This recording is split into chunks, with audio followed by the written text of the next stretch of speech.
Yo yo les Pifero, Footix parisien, vous connaissez déjà premier sur les news du Paris Saint-Germain. Là on se retrouve, bon c'est pas vraiment une news du Paris Saint-Germain, wow l'avatar qui bug comme d'habitude. On se retrouve pour une news, c'est plutôt pour voir un petit peu quels sont les matchs et les enjeux du week-end. Quelles sont les grandes rencontres, parce que mine de rien le football continue, c'est pas parce qu'on a eu une grande semaine de Ligue des Champions, même je dirais une grande semaine d'Europa League, même si on est supporter du PSG. Moi j'avoue que ça m'a fait plaisir de voir Lyon bien s'en sortir en Europa League, être premier de la poule, ça fait du bien de voir un petit peu des clubs français s'en sortir en Europa League, parce que, ou même en Coupe d'Europe, parce qu'il faut avouer que à part le PSG, en Coupe d'Europe, il n'y a pas grand-chose. Bon, on a eu quelques épopées de Marseille, mais bon, là par contre, quand on est parisien, une épopée de Marseille, on n'est pas intéressé. Et l'année dernière, il y avait quand même la belle épopée de Lyon, mais qui s'est un petit peu arrêtée de façon rigolote. Bref, on va voir un petit peu tous les enjeux du week-end, un petit peu quels sont les gros matchs des top 5 européens. Footix parisien pour vibrer chaque jour. Les couleurs de Paris, c'est l'amour toujours. Actu déchaîné, prépare-toi au détour. PSG, c'est la vie, la passion, le parcours. Alors, qu'est-ce qu'on trouve déjà? On commence par notre petite Ligue 1. Notre petite Ligue 1, on se rappelle, la semaine dernière, le Paris Saint-Germain a pris la tête de la Ligue 1 après la défaite de Lens contre Marseille, juste ici.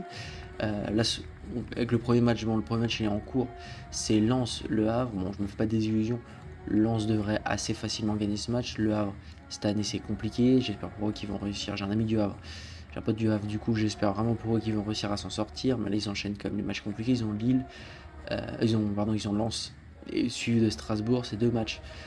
Strasbourg est en train de revenir. Bon, j'espère que le PSG va les calmer ce week-end. Mais voilà, je pense que ça va être compliqué, que Lens va gagner. Et donc, ce qui fait que le Paris Saint-Germain se doit de gagner ces 3 points pour rester en tête. Parce que là, vraiment, il faudrait que le PSG commence à se distancer en Ligue 1. Ensuite, le deuxième gros match du week-end, euh, c'est ce Paris FC Marseille. On sait que Marseille doit, c'est demain après-midi à 17h. On sait que Marseille doit se racheter, déjà auprès de ses supporters, mais même Roberto De Zerbi, je ne suis pas sûr qu'il réussirait à passer une défaite. Là, en plus de ça, si ça serait une grosse défaite, bon après c'est Paris FC, c'est pas énorme, mais on a vu que Paris FC a réussi à surprendre le PSG en Coupe de France et même en Ligue 1, c'était pas si facile que ça. Voilà, donc ils sortent d'un nul, une victoire contre Nantes, la défaite pas horrible contre le Paris Saint-Germain, donc le Paris FC peut faire quelque chose. J'espère pour Marseille, même si j'espère pas grand chose pour Marseille, mais j'espère pour Marseille qu'ils vont réussir à s'en sortir. Et surtout que, juste après on va voir, mais il y a un Lille-Lyon les deux clubs jouent gros parce que si Lyon gagne, ça leur permettrait de revenir à 39 points et donc de se rapprocher de la Ligue des Champions et surtout de ne pas s'en éloigner. Et par contre, Lille, si Lille perd, là la Ligue des Champions ça va être très compliqué. Donc ensuite, on a, bon maintenant qu'on sait qu'on tombe contre Monaco en Ligue des Champions, on va devoir regarder, on va devoir s'imposer ce Monaco-Rennes, voir un peu ce que vaut cette équipe de Monaco. On espère bien sûr que Rennes va faire le travail. Rennes qui a perdu le week-end dernier contre Lorient, mais si je dis pas de conneries, ils ont pris un carton rouge. Mais avant ça, Rennes qui est plutôt en forme, Rennes qui peut essayer d'accrocher cette année une place en Coupe d'Europe, même pourquoi pas l'Europa League. Ils sont qu'à 5 points de Lyon, à voir ce qui se passe sur le restant de saison. Et puis Monaco qui est vraiment dans une très très mauvaise passe en Ligue 1, même si cette semaine ils ont réussi à faire égalité contre la Juventus. Ils sont vraiment dans une mauvaise passe en Ligue 1. Donc là, je vous en ai parlé, ce Lyon-Lille, gros match pour moi, gros match de Ligue 1. Pourquoi? Parce que Lyon, pour moi, est l'équipe je dirais, la plus en forme en Ligue 1 avec le Paris Saint-Germain, parce que mine de rien, le Paris Saint-Germain est sur 5 victoires, mais Lyon a quand même cet avantage, je dirais, d'avoir été fini premier de l'Europa League. Ça reste que l'Europa League, mais voilà, ça montre une certaine dominance en Europa League. C'est une équipe qui est très en forme contre un Lille qui, le week-end dernier, s'est fait huer par ses supporters après la défaite 4-1 contre Strasbourg. Donc voilà, donc ça va être un match assez intéressant de Ligue 1. Je pense que pour Lille, c'est un tournant, c'est vraiment le moment de se réveiller et de repartir sur la même dynamique qu'au début de saison. Euh, Ensuite, du coup, on a ce Strasbourg PSG à 20h45 dimanche. Pareil pour le PSG, il faut se ressaisir après cette égalité. C'est le moment vraiment de lancer la machine et de basculer. Et aussi, comme je vous l'ai dit, tu es obligé de rester premier de Ligue 1. Tu te dois en février d'avoir cette avance en Ligue 1. Tout simplement pour arrêter de faire espérer les autres équipes et pour pouvoir te concentrer sur ton objectif de fin d'année qui est la Ligue des Champions. Tu n'as déjà plus la Coupe de France, donc on va dire que tu peux plus te concentrer en Ligue des Champions, mais là va vraiment falloir le fer est passé la seconde. Passons maintenant à la Liga. Bon, je vais pas vous mentir, la Liga, cette semaine va pas être très intéressante. Les grosses équipes jouent contre des équipes relativement petites. On s'était laissé la semaine dernière avec le Barça qui a 52 points, le Real Madrid qui les talonne, mine de rien, avec 51 points, mais c'est une saison cauchemardesque un petit peu pour le Real Madrid. Mine de rien, ils ont fait que 3 nuls, 2 égalités, mais c'est plutôt dans le jeu que c'est cauchemardesque. Et derrière, tu as l'Atlético Madrid qui, petit à petit, est en train de prendre sa troisième place, un petit peu comme tous les ans. Parce qu'il y a Villarreal qui, malheureusement pour eux, est en train de décrocher après la défaite 2-0, on se rappelle la semaine dernière contre le Real Madrid, et ensuite la défaite contre le Real Betis. Donc du coup, d'abord on va commencer à 18h30 demain avec l'Atlético contre Levante, donc un match qui devrait être gagné assez facilement par l'Atlético, même si l'Atlético peut nous habituer à des petites dingueries.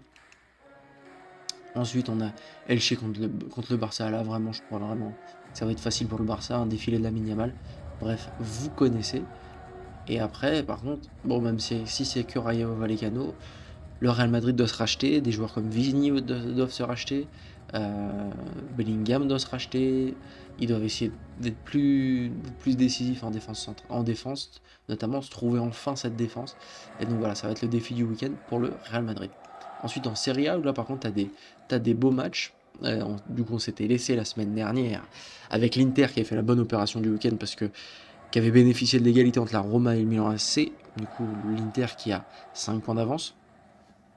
L'Inter qui peut prendre cette semaine une belle avance. Le premier match important de la semaine c'est Napoli contre la Fiorentina. Le quatrième...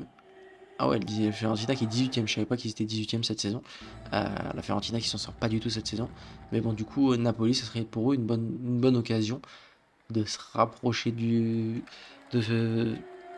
cette tête, surtout qu'ils se sont fait éliminer en Ligue des Champions, donc il faut vraiment se racheter auprès de leurs supporters. Ensuite, nous avons cet Inter Cremonese, Inter de Milan contre Cremonese. Bon, là, il faut que l'Inter continue son avance et réussisse à battre Cremonese. Et bon, je me fais pas trop de soucis pour l'Inter qui devrait gagner, mais bon, on sait que l'année dernière c'était joué vraiment jusqu'à la dernière journée, mais je pense que l'Inter a les capacités pour gagner cette Serie A. Suite à ça, on a un Parme-Juventus, si je dis pas de bêtises, c'est exactement Parme-Juventus.